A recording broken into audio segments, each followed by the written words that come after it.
அதாவது நஸ்ரீன், இப்போ நான் தான் வந்து பார்த்தீங்கன்னா மனோஜ் சார், அவங்க தான் சித்ரா அம்மா. அதாவது உனக்கு ஒர்க் இல்லாமல் நாங்கள் ஒன்று பண்ணியிருக்கோம். ஏன்னா டைம் வேஸ்ட் ஆகுது.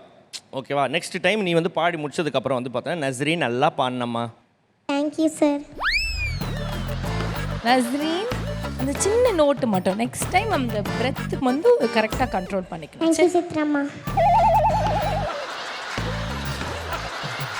க்யூட்டாக பண்ணடா கண்ணா, செம்மையாக பண்ணதா. இங்கே பாரு. Thank you sir.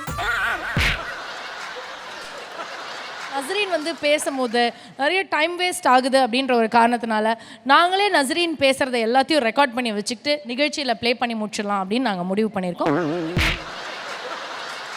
ஸோ மீனாக்காவை ரொம்ப பிடிக்கும்னு சொன்னீங்க இல்லைங்களா?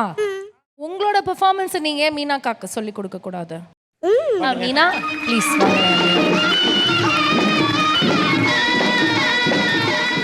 என்ன சொல்லி தர போறீங்க? டயலாக்ஸா சாங்கா? டான்ஸ்.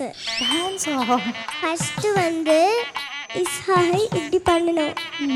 செகண்ட் வந்து இப்படி. தேர்டு வந்து ஃபோர்த்து வந்து இது காலைல ஸ்கூலில் சொல்லி தர எக்ஸசைஸ் தானே இது? ஓகே, நோட் பண்ணிக்கோங்க. ஸ்டெப் நோட் பண்ணுங்க.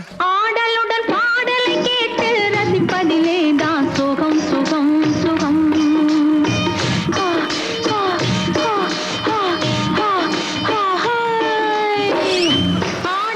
எங்க எல்லாருமே எப்படி அவங்க பண்ண மாதிரி எனக்கு பண்ணி காட்டுங்க. சுகம் சுகம் சுகம்.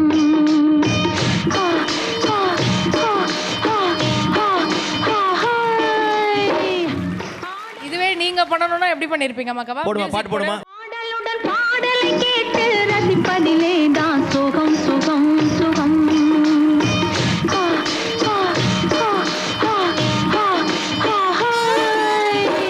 இப்ப பாரு தி லெஜெண்ட் எப்படி பண்றாரு மனோஜ் சார்.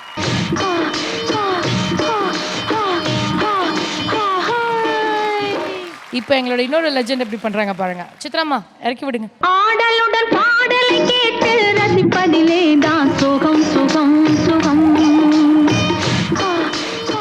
என்ன ஏற்கனவே கண்ணை காணோம், இதில் வேற மூடிக்கிட்டு வேற பண்ணீங்கன்னா என்ன?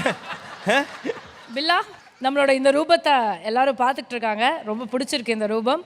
Music please. ஆடலுடன் பாடலை கேட்டு ரசிப்பதிலே தான் சுகம் சுகம் சுகம்.